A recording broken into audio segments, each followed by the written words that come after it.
Hello friends, welcome back to my channel. I hope आप सब लोग बिल्कुल ठीक होंगे और अपनी पढ़ाई अच्छे से कर रहे होंगे। तो करेंटली हम लोग पढ़ रहे हैं क्लास 12th की ऑर्गेनिक्स। तो इस चैनल पे आपके एक दो चैप्टर्स की प्लेलिस्ट बनी हुई है क्लास 12th के, तो वहाँ से जाके आप देख सकते हैं। अच्छे से आपको पूरी एनसीईआरटी लाइन वाइज समझ में आ जाएगी। अगर आप चैनल पे न्यू हैं तो सबसे पहले चैनल को सब्सक्राइब कर दीजिए, और अगर आपको वीडियोस अच्छी लगती हैं तो वीडियोस को लाइक ज़रूर करिएगा और अपने फ्रेंड्स के साथ भी शेयर करिएगा, जिससे आपका अच्छे से एनसीईआरटी का रिवीजन आपका भी हो जाए और आपके फ्रेंड्स का भी हो जाए। तो मैं दोबारा से कहूँगी कि अगर आप चैनल पे न्यू हैं तो सबसे पहले तो चैनल को सब्सक्राइब करिए, और जो चैनल पे प्लेलिस्ट बनी हुई वहाँ से जाके पूरा चैप्टर अच्छे से रिवाइज़ करिए। शॉर्ट ड्यूरेशन की वीडियोज़ में बहुत जल्दी रिवाइज़ हो जाएगा। 10 मिनट्स 11 मिनट्स ऐसे ही, मैक्सिमम कोई 20 मिनट की होगी। तो वहाँ से आप अपना पूरा चैप्टर अच्छे से रिवाइज़ करिए।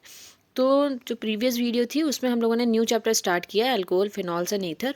उसमें हम लोगों ने अल्कोहल फिनॉल्स के क्लासिफिकेशंस पढ़ लिए थे, ठीक है। उसकी नेमिंग पढ़ ली थी, सारी चीज़ें देख ली थी। तो आप लोग उसको प्रीवियस वीडियो को ज़रूर देख लीजिएगा, उसमें बहुत जल्दी से मैंने पूरा रिवीजन कराया। अब हम लोग पढ़ रहे हैं यहाँ पे प्रिपरेशन, ठीक है। पहले यहाँ पे देख लो ये फंक्शनल ग्रुप का स्ट्रक्चर कैसे होता है ना। ये बॉन्ड बन रहे हैं तो उनके बीच में एंगल में थोड़ा सा चेंजेस आता है, उसको देखते हैं। ये देखो, in alcohol the oxygen of OH group is attached to a carbon by sigma bond formed by overlap of sp3 hybridized orbital of a carbon with sp3 hybridized orbital of oxygen. अब देखो क्या हो रहा है, यहाँ पे जो methanol बन रहा है अल्कोहल में, कार्बन भी sp3 हाइब्रिडाइज है, ऑक्सीजन जो है वो यहाँ पे जो ऑक्सीजन के साथ बॉन्ड बना रहे हैं वो वाला कार्बन sp3 हाइब्रिडाइज्ड है, और यहाँ पे सिंगल बॉन्ड बन रहा है कार्बन और ऑक्सीजन के साथ। तो यहाँ पे कैसा बॉन्ड बन रहा है, सिग्मा बॉन्ड बन रहा है। सिंगल बॉन्ड को सिग्मा बॉन्ड कहते हैं। तो यहाँ पे ये क्या होता है, ऑक्सीजन का आपको स्ट्रक्चर पढ़ा होगा आपने 11th क्लास में, कुछ इस तरीके से होता है, ठीक है। बेंड स्ट्रक्चर होता है, और बीच में इसका जो एंगल है 108.9 डिग्री। ये आपके एग्जाम में पूछा नहीं जाता है, बट आप लोग देख सकते हैं एक बार, ठीक है। दूसरा, फिनॉल में जो ऑक्सीजन एक हाइड्रोजन के साथ बॉन्ड बना रहा है, एक कार्बन के साथ बॉन्ड बना रहा है, दोनों बॉन्ड सिग्मा बॉन्ड है। तो इसमें भी क्या होता है, इसमें भी देखो दोनों के बीच में ये जो बेंड प्रोड्यूस हो रहा है, oxygen hydrogen bond, oxygen carbon bond, इसमें भी एंगल है 109 डिग्री, ठीक है। और ये बॉन्ड लेंथ दे रखी हुई है 136 पिकोमीटर। और यहाँ पे जो मिथॉक्सी इथेन है, ये फिनॉल का हो गया। अब ये लास्ट वाला आपका था ईथर का। इसमें कार्बन, ऑक्सीजन और कार्बन के बीच में जो बॉन्ड है वो 1111 मतलब 111.7 डिग्री है। तो ये मिथॉक्सी मीथेन के बीच का बॉन्ड एंगल दिया गया है। ये ज़्यादा इंपॉर्टेंट टॉपिक नहीं है, बट हाँ एक बार पढ़ सकते हैं। थोड़ा सा इसमें पढ़ लें इन डिफरेंट एंगल से क्या होता है स्ट्रक्चर में, और किस तरीके से इसमें थोड़ा सा रिपल्शन चीज़ें होती हैं, उनका भी थोड़ा सा यूज़ होता है, बट ज़्यादा तो नहीं। बट एक बार रीड कर लो इसको, ठीक है। स्टार्ट करते हैं। The bond angle COH in alcohol is slightly less than the tetrahedral angle. आपको पता है जब टेट्राहेड्रल कंपाउंड बनते हैं, केमिकल बॉन्डिंग में पढ़ा था हम लोग, पढ़ते हैं हम लोग क्लास 11th में। तो जो टेट्राहेड्रल स्ट्रक्चर होता है उसका जो एंगल होता है 109 डिग्री एंड 28 मिनट्स होता है। तो ये क्यों होता है, ये जो लोन पेयर होता है ना, लोन पेयर्स के कारण ये बॉन्ड्स जो होते हैं इधर को बेंड हो जाते हैं, ठीक है। तो इसी के कारण ये ऐसा एंगल बनता है। तो it is due to the repulsion between the unshared electrons of oxygen. ये जो दो लोन पेयर दिख रहे हैं आपको, इसके कारण होता है। फिनॉल में क्या होता है, in phenol the OH group is attached to sp2 hybridize carbon of aromatic ring.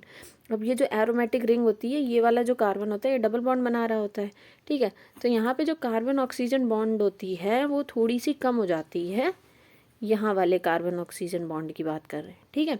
Then the methanol, यहाँ पे जो देखो पीछे वाले स्ट्रक्चर में देखो, यहाँ पे जो कार्बन ऑक्सीजन बीच के बॉन्ड की लेंथ है 142 पिकोमीटर, और यहाँ पे कार्बन ऑक्सीजन के बीच की बॉन्ड लेंथ है 136 पिकोमीटर, ठीक है। ये कम हो गई ना किसमें, फिनॉल में।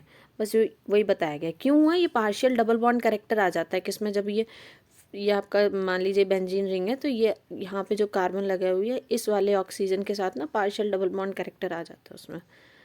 This is due to partial double bond character and account on the conjugation of unshared pair of oxygen with the aromatic ring. And दो रीज़न है ये बॉन्ड लेंथ क्यों छोटी हो गई। एक तो ये ऑक्सीजन जो फिनॉल से जुड़ा हुआ है उसके पास जो लोन पेयर हैं उनसे आ जाता है ये क्या चीज़, डबल बॉन्ड बनने के चांसेस हो जाते हैं, तो एक पार्शियल डबल बॉन्ड दिखाते हैं हम लोग। दूसरा, ये जो sp2 हाइब्रिडाइज्ड कार्बन है, स्टेट में जो कार्बन है जिससे ऑक्सीजन अटैच्ड है, तो sp2 के कारण भी थोड़ा सा बॉन्ड लेंथ छोटा हो जाता है, ठीक है। अब दूसरा देखते हैं ईथर में। In ether 4 electron pairs, the 2 bond pairs and the 2 lone pair of electron on oxygen are arranged approximately in the tetrahedral arrangement. The bond angle is slightly greater than the tetrahedral angle due to repulsive interaction between the two bulky group ठीक है।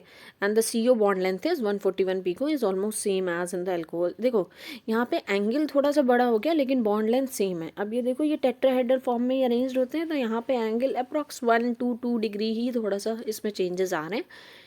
क्यों? ये lone pair और bond कितनी है, sp3 या sp2 hybridize carbon है, उस बेसिस पे होता है बस। ठीक है, इतना सा पढ़ना था, ज़्यादा कुछ नहीं।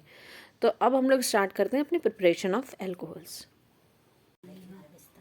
ओके तो स्टार्ट करते हैं हम लोग एल्कोहल्स और फिनॉल की प्रिपरेशन स्टार्ट करते हैं। तो मैंने बताया था ना इसमें मेन चीज़ क्या पढ़ेंगे, प्रिपरेशंस पढ़ेंगे, फिर उनकी केमिकल एंड फिजिकल प्रॉपर्टीज़ पढ़ेंगे। सबसे पहले हम लोग क्या पढ़ने जा रहे हैं कि हम लोग एल्कीन्स से एल्कोहल कैसे बनाएंगे। अब पिछले चैप्टर में जो एल्कीन्स की केमिकल रिएक्शन पढ़ी थी यहाँ पे आधे से ज़्यादा वही होंगी, तो उनको देखो। एसिड कैटेलाइज्ड हाइड्रेशन, हाइड्रेशन का मतलब है यहाँ पे H2O वाटर ऐड होगा। ठीक है, एसिड कैटेलाइज मतलब एसिड की प्रेजेंस में वाटर ऐड होगा। ठीक है, alkenes react with water in the presence of acid as a catalyst. जो यहाँ पे एसिड होगा वो एज अ कैटलिस्ट काम करेगा, मतलब रिएक्शन को करवाने में हेल्प करेगा, उसमें प्रोडक्ट में आपको एसिड नहीं मिलेगा एक भी जगह पे। ठीक है, मतलब प्रोडक्ट फॉर्मेशन में हेल्प करता है बट प्रोडक्ट जो बनता है उसमें आपको एसिड नहीं मिलता। ठीक है, in case of unsymmetrical alkenes addition reaction takes place in accordance with the Markovnikov rule.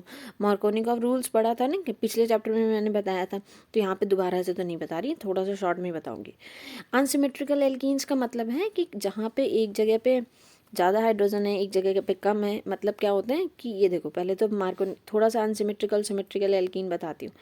जैसे यहाँ पे देखो ये 3 कार्बन की चेन है यहाँ पे। ठीक है, तो यहाँ पे अनसिमेट्रिकल एल्कीन है। अब ये देखो ये डबल बॉन्ड है, यहाँ पे पहले तो वाटर, ये हाइड्रेशन का मतलब वाटर होगा। H+ का मतलब कोई एसिड होगा, जो एसिड का मेन कैसे पहचानते हैं, जिनके पास एक H+ देते हैं ना वही तो एसिड होते हैं। तो यहाँ पे वो H+ का मतलब है कि ये एसिडिक मीडियम में हो रहा है। ठीक है, उसके बाद क्या होता है, ये वाटर आके अटैच हो रहा है। देखो तुम OH ग्रुप कहाँ पे अटैच हो रहा है, ध्यान से देखो। ये तो सिमेट्रिकल एल्कीन थी, तो यहाँ पे कहीं पे भी OH किसी भी कार्बन पे लगा दो, किसी भी कार्बन पे H लगा दो। ठीक है, बट सेकेंड वाला एग्जाम्पल देखो, ये प्रोपेन वाला। ठीक है, ये तो हो गया था आपका ईथेन, बट यहाँ पे इथीन क्योंकि डबल बॉन्ड है। ये प्रोपीन में देखो, जब वाटर और H+ की प्रेजेंस में रिएक्शन कराई तो कौन से वाले कार्बन पे OH नेगेटिव गया, न्यूक्लियोफाइल ने कौन से कार्बन पे अटैक करा, जहाँ पे लेस नंबर ऑफ हाइड्रोजन थे। ठीक है, तो वहाँ पे जाके इसने अटैक करा और वहाँ पे OH ग्रुप लग गया, और लास्ट में जिसमें ज़्यादा नंबर ऑफ हाइड्रोजन है वहाँ पे CH3 ग्रुप बन गया। ठीक है, तो ये डबल बॉन्ड से सिंगल बॉन्ड में, मतलब ये आपका एल्कोहल बन गया एल्कीन से। अब देखो, अब आते हैं मैकेनिज्म पे। इसकी मैकेनिज्म थोड़ी इंपॉर्टेंट है, ये आ सकती है, इसको ध्यान से देखो। Mechanism reactions involving the following 3 step. सबसे पहले क्या होता है, प्रोटोनेशन होता है।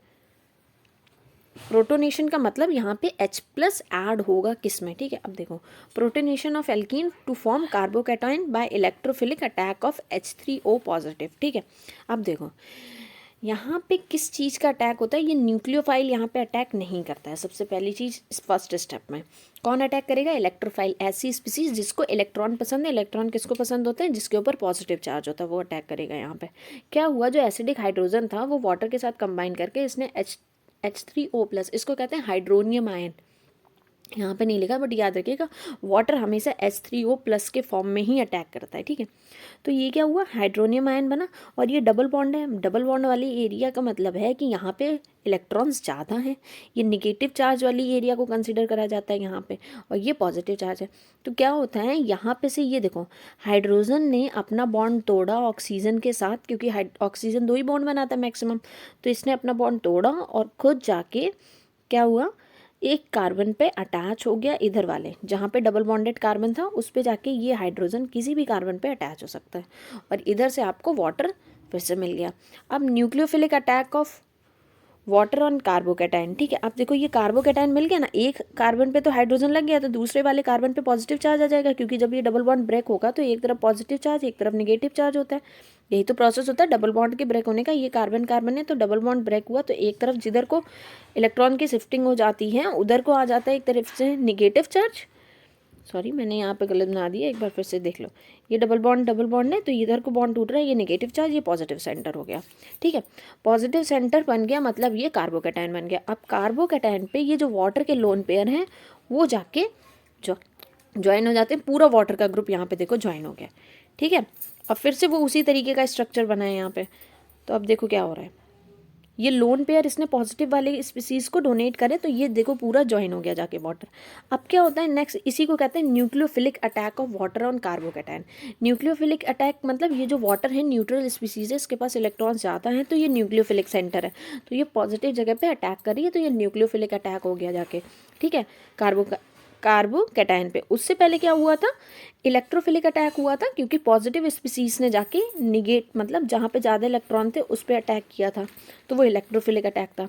अब देखो डीप्रोटोनेशन होगा। डीप्रोटोनेशन का मतलब कि किसी भी सब्सटेंस से प्रोटॉन निकल रहा है, प्रोटॉन का मतलब H+ निकल रहा है, तो उसको कहते हैं डीप्रोटोनेशन। अब फिर से वही होगा कि यहाँ पे हाइड्रोजन अपने इलेक्ट्रॉन्स ऑक्सीजन को देगा, क्योंकि ऑक्सीजन के ऊपर पॉजिटिव चार्ज कभी भी स्टेबल नहीं होता है, ठीक है, तो वो उसको अपने इलेक्ट्रॉन्स देगा और वहाँ से टूट जाएगा, और फिर से आपको ये हाइड्रोनियम आयन मिल गया, जो स्टार्टिंग में बना था हाइड्रोनियम आयन वो मिल गया, और ये देखो OH ग्रुप इस कार्बन पे अटैच हो गया। तो एक तरीके से जो हाइड्रोनियम आयन आपने स्टार्टिंग में यूज़ करा था रिएक्शन में, वो फाइनली आपको दोबारा से मिल जाता है, मतलब H+ वापस मिल जाता है, तो यहाँ पे आपका अल्कोहल बन गया। तो ये पूरी रिएक्शन थी। इसकी मैकेनिज्म को एक बार फिर से रिवाइज कर लेना, अगर कोई डाउट हो तो कमेंट सेक्शन में बता देना, मैं फिर से एक्सप्लेन कर दूंगी नेक्स्ट वीडियो में। अब देखो दूसरा मेथड कैसे प्रिपेयर करेंगे। पहले हम लोगों ने एल्कीन से प्रिपेयर कर लिया, अब देखो बाय हाइड्रोबोरेशन ऑक्सीडेशन। अब देखो यहाँ पे बोरॉन, एक तरीके से हम लोग एक बोरॉन लेंगे, उसकी हेल्प से हम लोग यहाँ पे OH ग्रुप लगाएंगे, डायरेक्ट एडिशन नहीं होता है OH ग्रुप का, ठीक है, एक चीज़ याद रखिएगा। तो अब इसमें क्या लिया हमने, डाइबोरेन लिया। डाइबोरेन का स्ट्रक्चर देख लो, BH3 का whole twice, reacts with, di का मतलब दो है तभी होल ट्वाइस है, reacts with alkene to give tri alkyl boranes as an addition product. एक बीच में प्रोडक्ट बनता है जो फाइनल प्रोडक्ट तो नहीं होता, बट उसकी हेल्प से हम लोग फाइनली फिर अल्कोहल बनाते हैं। This is oxidize by alcohol by hydrogen peroxide. Hydrogen peroxide भी आप लोगों ने क्लास 11th में जब हाइड्रोजन चैप्टर पढ़ा होगा तब देखा होगा। हाइड्रोजन परऑक्साइड क्या होता है, H2O2, इसका फॉर्मूला ये देखो ये बना हुआ है H2O2। यहाँ पे ऑक्सीजन की कितनी ऑक्सीडेशन स्टेट होती है निकाल के देख लीजिएगा, इन the presence of aqueous sodium hydrogen oxide, उसकी प्रेजेंस में कराते हैं। अब ये 3 स्टेप्स हैं, इसको ध्यान से देखो। सबसे पहले अभी देखो एल्कीन से ही बना रहे हैं। अब ये देखो यहाँ पे ये एल्कीन थी हमारी अनसिमेट्रिकल एल्कीन, इसमें BH3 का होल ट्वाइस जो डाइबोरेन था वो जाके ज्वाइन होगा, ठीक है। कैसे देखो, यहाँ पे H, ये जो BH2 है, यहाँ पे फिर से ये डबल बॉन्ड टूटेगा, फिर एक तरफ नेगेटिव चार्ज एक तरफ पॉजिटिव चार्ज होगा, ठीक है। तो किधर भी साइड में टूट सकता है इलेक्ट्रॉन, मतलब ये डबल बॉन्ड, तो जहाँ पे पॉजिटिव चार्ज होगा वहाँ पे जाके BH2 जुड़ गया, और दूसरी जगह पे जहाँ पे नेगेटिव चार्ज होगा पार्शियल नेगेटिव, वहाँ पे हाइड्रोजन अटैच हो गया, फिर ये स्ट्रक्चर आपका बन गया। ऐसे ही क्या होते हैं, फिर से क्या होगा, ये वाला जो हाइड्रोजन होता है, ये वाला हाइड्रोजन एक तरीके से इस वाले हाइड्रोजन पे, ये वाला जो BH2 है इसका हाइड्रोजन भी निकलता है, और वो जाके दूसरे एक ये जो एल्कीन है उसके साथ इसको यहाँ पे अटैच कर लेता है। एक तरीके से आप मान लो ये देखो, ये हाइड्रोजन है, ये ऐसे करके स्ट्रक्चर है, CH3 CH एंड CH2, इसमें एक H जुड़ गया था, तो यहाँ पे ये BH2 जुड़ा हुआ था, तो इसका क्या होगा, ये हाइड्रोजन हट जाएगा, ये हाइड्रोजन हट के क्या करेगा, ये हाइड्रोजन हट के आ जाएगा इस वाले CH2 पे अटैच हो जाएगा, और साथ में ये यहाँ पे जो नेगेटिव चार्ज या पॉजिटिव चार्ज जो आया होगा वो वाला CH इसके साथ बॉन्ड बना लेता है। तो यहाँ पे देखो जो ये फाइनली आपको यहाँ पे ये स्ट्रक्चर मिला है, 2 कंपाउंड मिल गए, किसके, ये CH3 CH2 ये 2 मिल गए, ठीक है। और उसके बाद क्या होता है, फिर से कितनी बार ये जो एल्कीन है आपका अटैक कर रही है, जब तक इस पूरे डाइबोरेन के जितने भी H है वो चले नहीं जाते। 3 H थे, BH3 था, तो मतलब 3 एल्कीन्स यहाँ पे अटैच, मतलब क्या करेंगी, रिएक्ट होंगी या फिर बार बार H को ज्वाइन करेंगी, H का उसमें एडिशन होगा, हाइड्रेशन होगा, उसके बाद फाइनली फिर हम लोग इससे अल्कोहल बनाएंगे। देखो अब फाइनली बोरॉन के जितने भी H थे वो सारे यूज़ हो गए, और यहाँ पे 3 एल्कीन से आपको ये प्रोपेन चेन मिल गई एक तरीके से, ठीक है। CH3 CH2 CH2 का थ्राइस, ठीक है, 3 हाइड्रोजन हटे हैं तो थ्राइस आपको यहाँ पे मिला। अब क्या कर रहे हैं, वाटर और हाइड्रोजन परऑक्साइड, ठीक है, हाइड्रोजन परऑक्साइड और किसकी प्रेजेंस में, एक्वस सोडियम हाइड्रोक्साइड। एक्वस का मतलब होता है वो ऐसा मीडियम जो आपको OH नेगेटिव देगा, और एसिडिक मीडियम का मतलब होता है वो आपको H+ देगा। कहीं पे भी लिखा हो तो उसका मतलब समझ जाना। अब क्या होगा, जो भी एक्वस में OH हैं वो सारे इस बोरॉन को रिप्लेस करते हैं, और वहाँ पे OH ग्रुप ज्वाइन हो जाता है, ठीक है।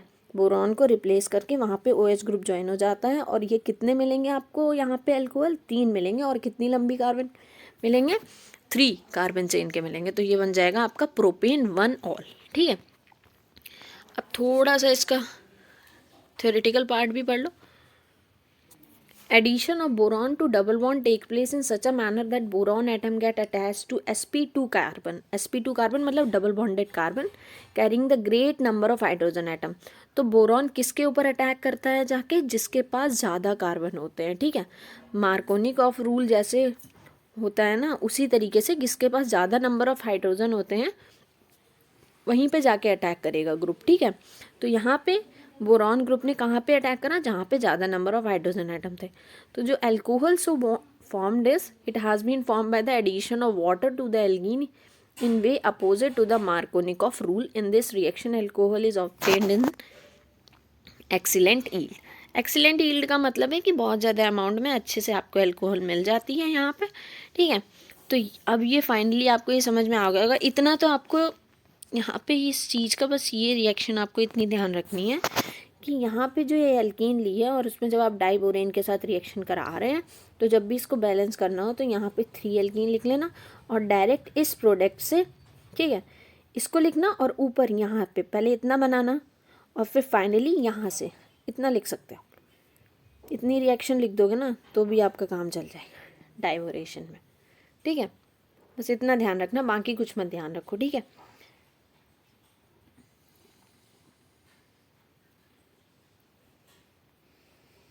अब यहाँ पे एक चीज़ और देख लो। यहाँ पे जो ये लाइन लिखी हुई है, यहाँ पे जो अल्कोहल बनती है वो किस तरीके से अटैच होती है? मार्कोनिकॉफ के अपोजिट तरीके से अटैच होती है। उसको ध्यान रखना, ये पूछा तो नहीं जाएगा बट फिर भी मार्कोनिकॉफ रूल जो होता है, जो एंटी मार्कोनिकॉफ रूल आप लोग पढ़ते हैं, उस तरीके से अटैच होती है यहाँ पर। ठीक है, वो मेनली आपके दूसरे जो उसमें होते हैं ना, मार्कोनिकॉफ रूल मेनली आपकी एल्कीन वाले में ही पूछा जाता है। ठीक है, अब यहाँ पे देख लो कार्बोनिल कंपाउंड्स की हेल्प से कैसे आप अल्कोहल बनाएंगे। इसको मैं नेक्स्ट वीडियो में एक्सप्लेन करूँ तो ज़्यादा अच्छे से समझ में आएगा। 2 टाइप के हम लोगों ने पढ़ लिए हैं, उनको ही आप लोग एक बार रिवाइज़ कर लीजिएगा। कार्बोनिल कंपाउंड्स के जितने भी हैं और फिर ग्रिग्नार्ड रिएजेंट, ये बहुत ज़्यादा इंपॉर्टेंट है, इसको अच्छे से समझाऊंगी।